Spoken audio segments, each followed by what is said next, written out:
there's one thing that having the regressive left trying to censor social media has done, and that's that it's pushed me over to other alternative social media sites like Minds and Gab AI, places where the so-called alt-right have also gone in force. And that's given me the opportunity to see just how they operate. And frankly, I've got to say that the alt-right and the regressive left, they're just flip sides of the same coin. They're both absurdly stupid. Now, there is this very, very, very long video that I want to do where I take a discussion between alt-right leaders Jared Taylor and Sam Dixon and do an in-depth analysis, and that video is probably going to come in about an hour and a half or so. But I wanted to get something else out there on the alt-right before I get anyone trying to pretend that I have any sympathies at all for the alt-right lunatics. I do not. I think they're idiots. And I've told them so on numerous occasions. See, over on Minds especially, and could be other places as well, but there I've really noticed it, you get these neo-Nazi assholes who pop up regularly, screaming for white power in a white homeland and shouting racist epithets at anyone who isn't their version of white. And I consistently tell them that they're a bunch of morons. I've tried to debate them, and I've found that they're every bit as emotionally, irrationally committed to their cause as the anti-white racists on the far political left. There's really no significant difference between the two. And I know, going into making this video, that I'm likely to drop a couple of subscriptions because, invariably, you're going to get some of these alt-right lunatics who've been attracted by my anti-leftist videos into thinking that maybe, just maybe, I'm some kind of a kindred spirit. Sorry, buttercups, but nothing could be further from the truth. I'm not on your side. In fact, I think your side is reprehensible. It is reprehensible for the same reason as the far-left regressives are, because racism, no matter the form, is fucking stupid. I get so sick and tired of these morons telling me that their kind are being abused.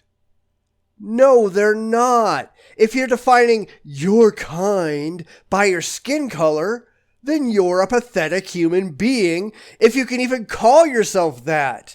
The whole idea of race pride, be it white pride or black pride or any other color, is idiotic. Taking pride in anything that you had no direct and conscious control over is really stupid. It really is.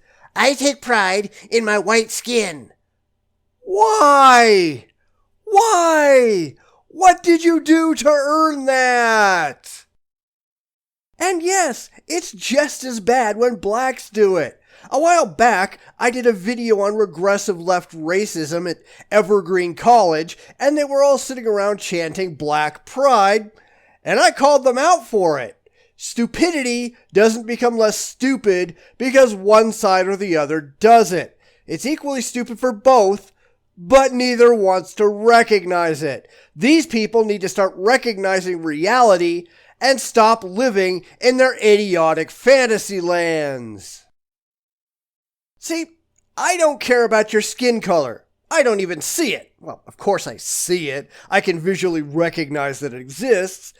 But it simply doesn't register. It doesn't mean anything. I don't care, and neither should you. Your skin color means about as much as your eye color, and I would hope that most people would recognize the utter futility of a movement that screamed about blue-eye pride. We'd all think these people were nuts, at least hopefully.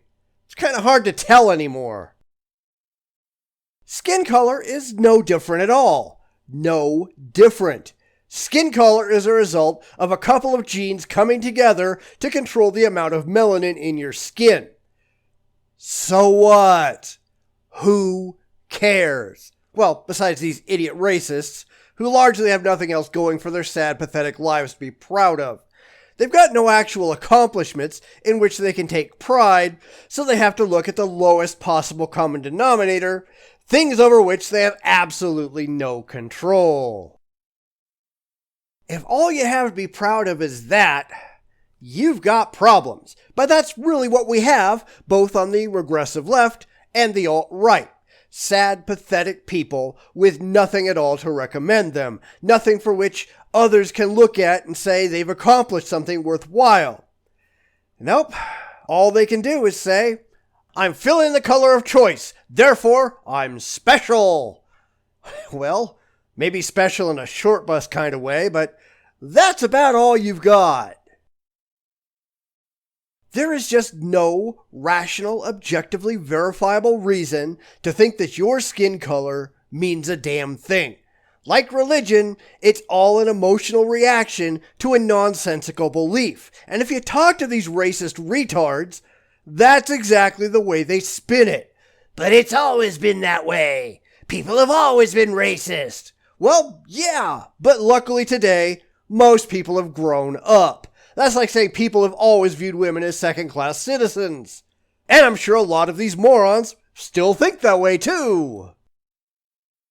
Honestly, you see the exact same behavior on both sides.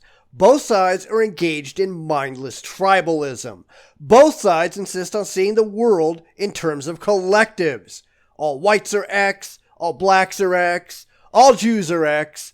And yeah, there's a huge number of anti-Semites on the alt-right. It's a giant Jewish conspiracy. Yeah, you're a bunch of irrational idiots. The Illuminati are not coming to get you. The alt-right conspiracy wingnuts are every bit as crazy as the regressives on the left, who think there's a patriarchy. Insanity is absurdly widespread in the fringes.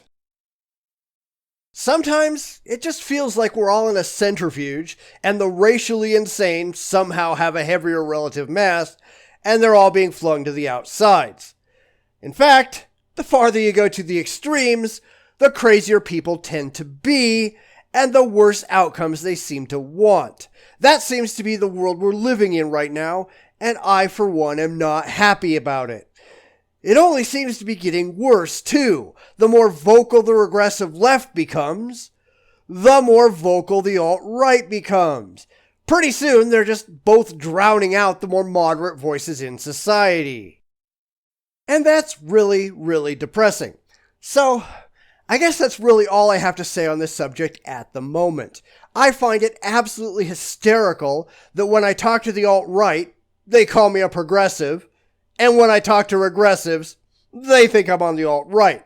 Neither side can see anything but the extremes. To both, they think that anyone that falls outside their echo chamber belongs in the other camp. It's always one or the other. There are no other options.